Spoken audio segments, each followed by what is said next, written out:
उर्दू सहाफत के गुजरे हैं, मगरबी बंगाल से शुरू हुए। उस वक्त तो मगरबी बंगाल नहीं, बंगाल था और कलकत्ता था, शुरू हुआ।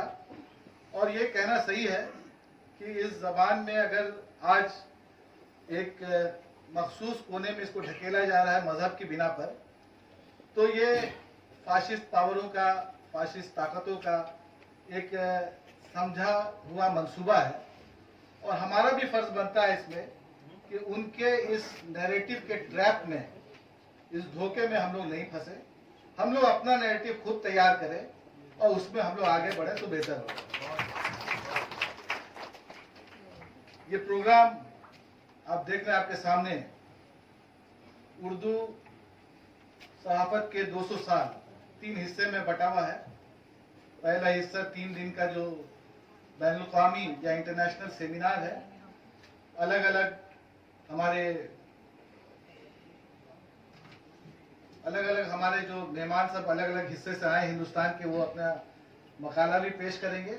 लेकिन साथ साथ कुछ हम लोग ने बंगाल के लोगों को भी रखा है। प्रोफेसर सुब्रतो राय जो हार्वर्ड के प्रोफेसर हैं और एक्स एमपी हैं, वो भी हैं, जो नेताजी सुभाष चंद्र बोस की फैमिली से ताल्लुक रखते हैं।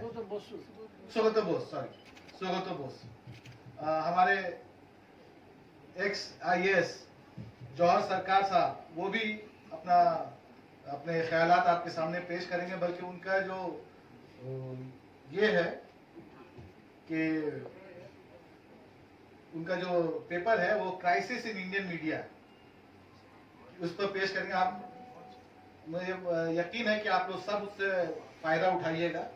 राजा राम मोहन राय के, तो हम लोग वो जो अखबार की बात कर रहे थे, मिरातुल अखबार, वो मिरातुल अखबार फारसी में निकला था और मेरे ख्याल से जामे जहानुमा 22 मार्च को निकला, गालिबन 16 मई को मिरातुल अखबार निकला था, बस कुछ महीने के अंदर में।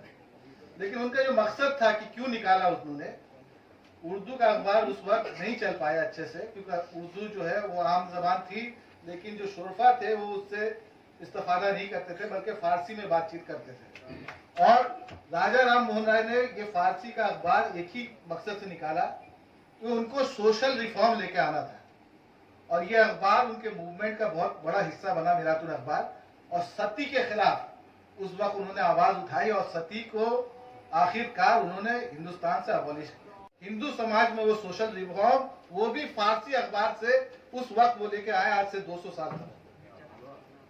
तो इसके ताकत को, जर्नलिज्म की ताकत को, अखबार की ताकत को हम लोग छोटा नहीं कर सकते हैं।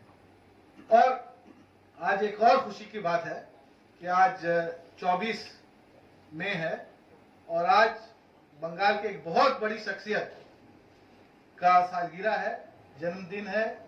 उनका नाम है काजी नजरुल इस्लाम। विप्लवी कवि थे। आजादी में उनके खत्म करता हूं कि देखिए, दरअसल हम लोग एक जंग के दरमियान है और जंग का वो 2 हिस्सा है। एक तरफ एक खुसूसी सोच, एक खुसूसी क्या बोलते हैं, फाशिस्ट पावर है, और दूसरे तरफ हम लोग बाकी सब हिंदुस्तानी, हिंदू, मुस्लिम, सिख, ईसाई, जो भी जिस तबके से बोलिए, जिस दलित हो चाहे जो हो, बाकी सब हिंदुस्तानी दूसरी तरफ है। और इनकी तादाद ज्यादा है, इनकी तादाद अक्सरियत है, मेजोरिटी है।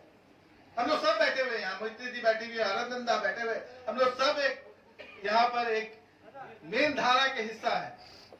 और जो साइड से आ रहे हैं, जो अपनी बात सिर्फ कुछ खुसूसी लोगों को, कुछ खुसूसी बातें को लेकर के अपना नैरेटिव जो तैयार कर रहे हैं, उसको हम लोग को शिकस्त देना बहुत जरूरी है। और ये प्रोग्राम दरअसल उसकी तरफ, उसकी जानिब एक वार है हम लोग की तरफ से कि देखो, हम लोग सब मिल करके एक हैं और हम लोग सब ये पैगाम देते हैं हिंदुस्तान को कि सब लोग यहाँ से जब उठ के जाएं तो ये अहद लेके जाएं कि यहाँ से भाईचारा का पैगाम हम लोग पूरे मुल्क में पाएं। जयसवाल साहब, ये भी हमारे इस मेन धारा का हिस्सा है। तो राम भी हमारे हैं, हमारे, और यही यहाँ बैठे हुए हैं। मैं आपकी बात, आपका और वक्त जाया नहीं करते हुए, दीदी एक शेर हमेशा पढ़ती है, उस शेर को पढ़ करके मैं खत्म करता हूँ कि फानूस बनकर जिसकी हिफाजत हवा करे, वो शमा क्या पूछे जिसे रोशन खुदा करे। जामे जहानुमा अवार्ड जो हम लोग साथियों को देंगे वो हम लोग नेशनल लाइब्रेरी में देंगे भी, और साथ साथ हम लोग लास्ट में मुशायरा भी कर रहे हैं, जिसके लिए काफ़ी वहाँ धूम मची हुई है। तो इंशाअल्लाह हम लोग ये तीनों चीज़ कर रहे हैं ताकि हम लोग अपनी तरफ से ना सिर्फ उर्दू ज़बान बल्कि यहाँ का मुश्तरका कल्चर, बंगाल के मुश्तरका कल्चर जो यहाँ के बंगाली और जो उर्दू वाले हैं, बंगला बोलने वाले हैं, सब मिल करके इसके तरफ से आगे बढ़ करके इसमें बढ़ चढ़ के हिस्सा लें। नदीम भाई, आज के इस प्रोग्राम का धूम ना सिर्फ ये पास नहीं होने के हम लोग वाकई इसमें शर्मिंदा हैं और कोशिश कर रहे हैं कि वहाँ पर नीचे का हॉल भी हम लोग ले लें और नीचे का हॉल में भी उसको दिखाया जाए, और साथ साथ हम लोग वो LED वगैरह का डिस्प्ले भी करें। लेकिन जो लोग आना चाहते हैं मैं सिर्फ एक ही गुजारिश करूँगा, भाई टाइम से पहुँच जाइए तो ज़्यादा बेहतर। Thank you.